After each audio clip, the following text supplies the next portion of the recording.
Salama Vatan TV kanalının mehriban müştaqlary. Hormatly tomoshaçylarymyz, Ata Vatan TV-de saýlanan habarlar. Habarymyzyň şuňky sanyna. Türkmen halkynyň milli lideriniň Germaniýanyň prezidenti bilen telefon arkaly söhbetdeşligi. Gazagystan täze maýadar wizasyny hödürleýär. Ronaldo bu geze hem kubok salgaly. Çempionlar Ligasy, Pasajer we Inter bir adım öňde. Türkmen halkynyň milli lideri Türkmenistan halk maslahatynyň başlygy Gurbanuly Berdimuhammedowyň Germaniýa Federatiw Respublikasynyň federal prezidenti Frank-Walter Steinmeier bilen telefon arkaly söhbetdeşlik boldy. Türkmen halkynyň milli lideri we federal prezident birek mehirli mübarekläp Türkmenistan bilen Germaniýanyň arasynda hyzmatdaşlygyň ýokary derejesine kanagatlanma bildirdiler. Türkmen halkynyň milli lideri telefon arkaly söhbetdeşlik üçin Germaniýa Federatiw Respublikasynyň federal prezidentine minnetdarlyk bildirip, oňa hormatly prezidentimiz Serdar Berdimuhammedowyň mehirli salamyny we iň gowy arzularyny beýan etdi. Şeýlede Türkmen halkynyň milli lideri Merkezi Aziýa Germaniýa formatynda geçirilen sammitiň çäklerindäki duguşygyny ýakymly duýgular bilen ýatlaýandygyny aýtdy. Frank-Walter Steinmeier hoşniýetli sözler üçin hoşallyk bildirip, iki ýurduň arasynda gatnaşaklaryň ýygyderli uzak möhletligiň esasy ösdürilýändigini belledi hemde hormatly prezidentimize iň gowy arzularyny beýan etdi. Söhbetdeşligiň dowamynda Türkmen halkynyň milli lideri Germaniýa Federatiw Respublikasynyň federal prezidenti Frank-Walter Steinmeier özü üçin islendik amatly wagtda Türkmenistana resmi sapar bilen gelmäge çagyrdy.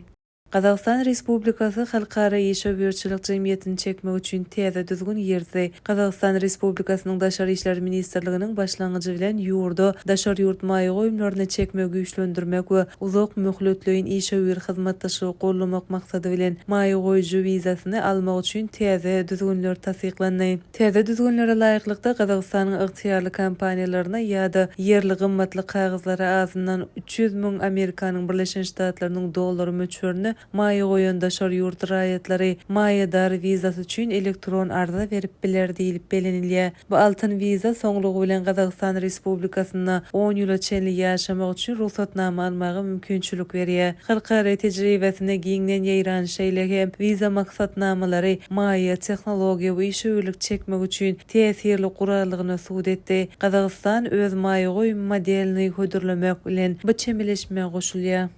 Portugaliýalyda Cristiano Ronaldo'nun çykyş edýän Saudy Arabistanyň Al Nassr topory Aziýanyň Çempionlar Ligasynyň ýarym finalyna Ýaponiýanyň Kawasaki toporundan 3-2 hasabyna utulup ýarışdan çykdy. Ronaldo tutuş duşukda meýdançada bolup tapawutlanyp bilmedi. Ýapon topory Aziýanyň Çempionlar Ligasynda finalyna Saudy Arabistanyň Al Ahly topory bilen duşur. Duşuk 3-nji maýda Jidda şäherinde geçiriler. 2024-2025 ýylyň mowsumynda Aziýanyň Çempionlar Ligasy hem täze görnüşde guruldy. Ýarışyň umumy tapgyryny Irakdan, Eýrandan, Katardan, Birleşen Arap Emirliklerinden, Saudy Arabistanyndan, Özbegistandan, Australiýadan, Hytaýdan, Malaziýadan, Taýlanddan, Günorta Koreýadan we Ýaponiýadan 24 topar gatnaşyp, olar günbatar we günnogor höküminde iki segitde bölünip özara bäsleşdiler. Play-off tapgyryna her segitden 8 güýçlü topar çykmak başardy. Portugaliýalyda Cristiano Ronaldo'nun çykyş edýän Saudy Arabistanyň Al Nassr topory hem ýarym finala çenli geldi. Şeýlelikde Ronaldo üstümizdäki ýylda hem kubok salgaly. Ol 2,5 ýyldan bäri Saudy Arabistana çykyş edýär we şol döwürde diňe bir kubok kazanyp bildi.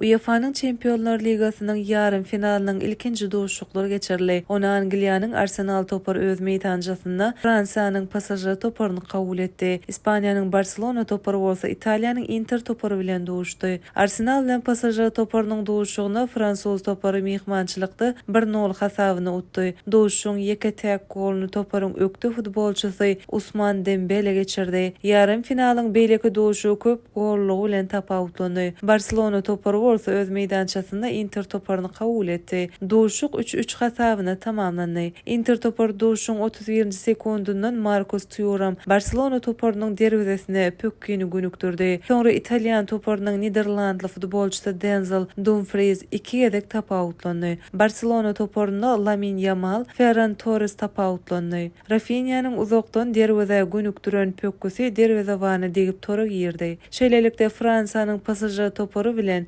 Italiýanyň Inter topory geljek hepde geçiljek jogap duşuklar üçin artykmyşlyk kazandy. Ine mehriban müştoklar, ata-watan seviyede saylanan habarlar gepleşigimizin şuňky sanyna size ýetirmek isleýän habarlaryňyz şulardan ibaret. Gepleşigimizin illik sanyna görüşýänçek hoş sag bolun.